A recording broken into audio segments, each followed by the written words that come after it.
Siapa punya argumen terbaik, dia boleh ajukan itu sebagai dalil tuh. Nggak boleh ada sentimen di situ kan. Karena itu saya memilih untuk menghina Presiden Jokowi. Bukan Jokowi sebagai persona. Yang saya hina jabatan dia tuh. Yang saya kira jabatan dia. Rocky Gerung menghina presiden.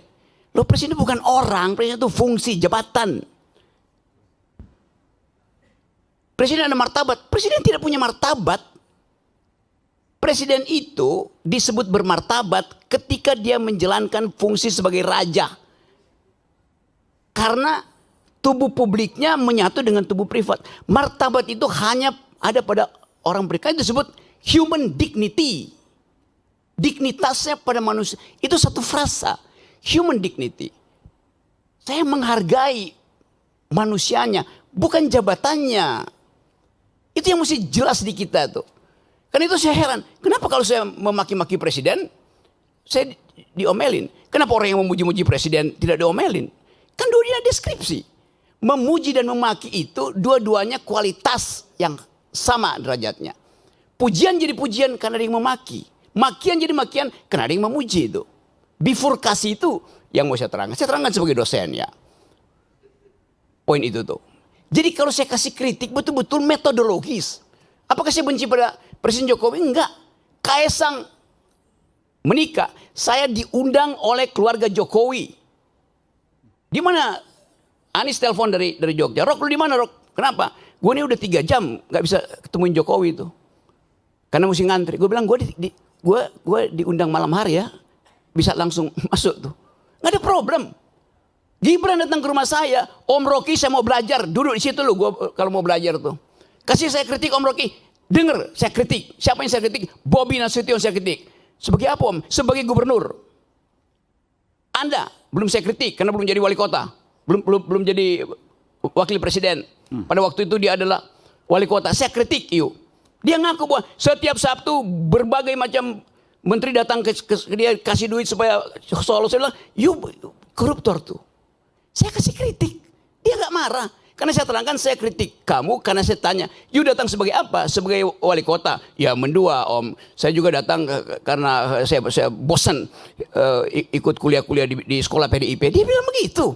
Tadi sebelum Tunggu, gue mau terangin semua hal. setiap minggu menteri datang maksudnya apa itu? Ya udah, you nggak usah tanya itu. Jadi saya mau terangkan itu dalam posisi saya sebagai kritikus. Saya mau jadi kritikus. Orang-orang yang jadi pejabat nggak mau, saya mau jadi kritikus saja. Kenapa saya nggak mau jadi kritikus itu kan? Jadi saya mau jujur katakan itu. Jadi tidak semua yang kotor itu tidak berguna. Saya kasih ilustrasi.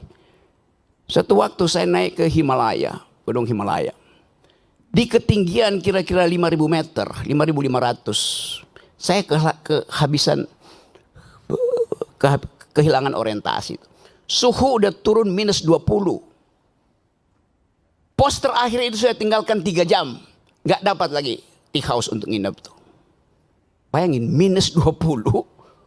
Angin 90. Kalau buka handskun itu, apa namanya, kaos tangan itu ceret, kayak jarum masuknya di situ. Luka itu oleh butir es itu. Lalu kita cari akal bagaimana caranya. Tidak ada tempat menginap di situ. Dapat kandang yak. Yak itu adalah binatang endemi Himalaya. Itu kayak banteng kecil gitu.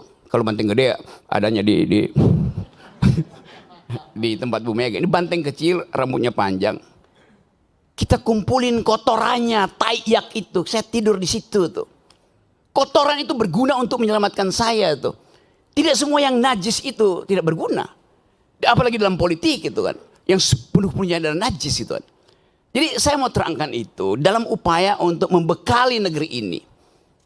Dengan pengetahuan. Rocky Gerung gak berguna buat bangsa. 2 minggu lalu saya pulang dari Paris. Bawa medali emas buat Indonesia tuh.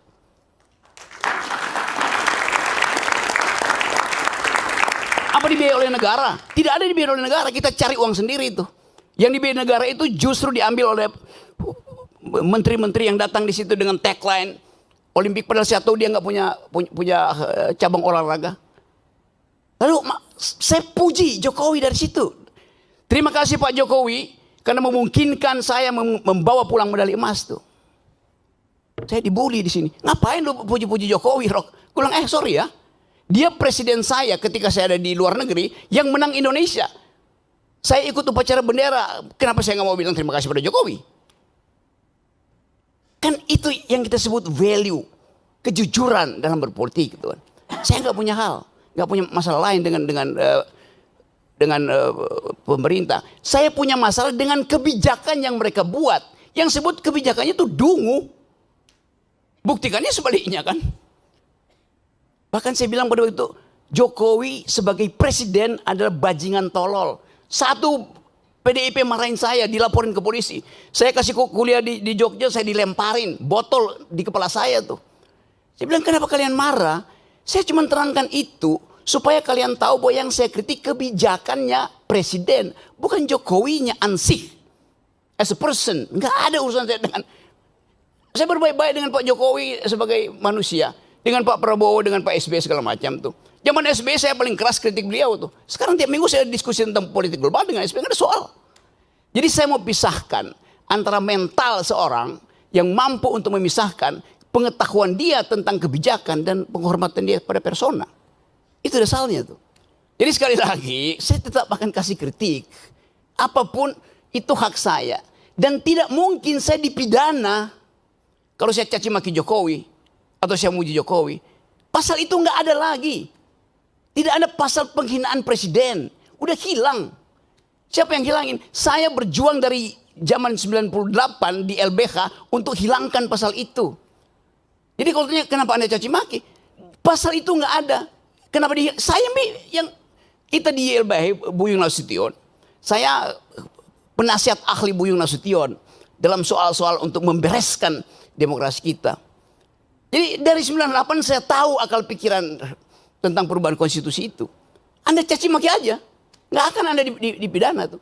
Karena rakyat Indonesia melalui ketetapan MPR mengerti bahwa presiden itu bukan orang. Dia fungsi. Dia jabatan publik.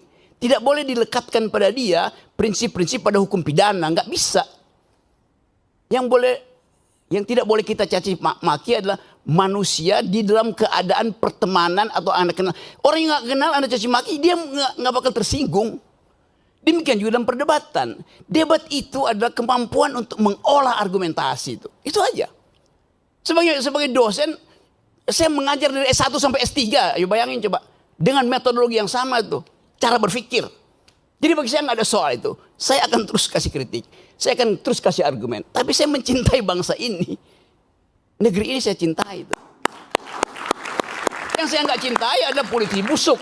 Yang saya cintai adalah pejabat busuk. Presiden busuk, menteri busuk. Ngapain cintain mereka tuh? Mereka umurnya 5 tahun. Bangsa ini umurnya sepanjang hidup. Itu poinnya. Jadi politik bukan the art of the possible. Kemungkinan bukan. Politik adalah the art of attacking the impossible. Yang impossible itu justru kita lenyapkan. Nah balik pada tema hari ini. Kita bicarakan sesuatu yang sebetulnya barang bekas semua nih. Yang kita tahu ini terjadi karena perebutan threshold. Mulailah dengan mengucapkan thresholdnya dibikin 0. Itu harusnya tuh. Supaya ada kesetaraan orang berargumen tuh. Supaya dia argumennya bagus. Bukan karena masa pendukungnya bagus. Karena itu saya terus mengatakan bahwa untuk menjadi calon presiden, calon wakil presiden, calon gubernur, calon bupati, calon apa aja, pakai prinsip pertama bukan elektabilitas, tapi etikabilitas itu. Ini calon pejabat ini pernah berbohong nggak? Pernah nyolong nggak? Kalau dia lolos etikabilitas, saya uji yang kedua, intelektualitas. Karena dia mesti berdebat dengan pemimpin dunia. Itu pentingnya latihan perdebatan. Dasar perdebatan adalah konstruksi berpikir. Dasar perdebatan adalah kemampuan untuk mengolah pikiran, bukan sekedar untuk retorika, tapi dengan logika tuh. Ya. Jadi kalau seseorang pemimpin, pilkada misalnya, dia lolos etikabilitas, oke, bagus, moralnya bagus. Tunggu dulu, belum selesai. Apakah dia mampu untuk mengunyah konsep, ilmu pengetahuan, sejarah, etc. Jadi loloskan dia secara etikabilitas, loloskan dia secara intelektualitas, baru dia kita izinkan diuji elektabilitasnya. Begitu logikanya tuh. Bukan elektabilitasnya diuji duluan. Elektabilitasnya bisa disogok ke lembaga-lembaga survei kok. Nah, saya ingin didik bangsa ini sebagai seorang yang memilih profesi dosen, guru, supaya jujur dalam berargumentasi. Assalamualaikum warahmatullahi wabarakatuh. Waalaikumsalam warahmatullahi wabarakatuh.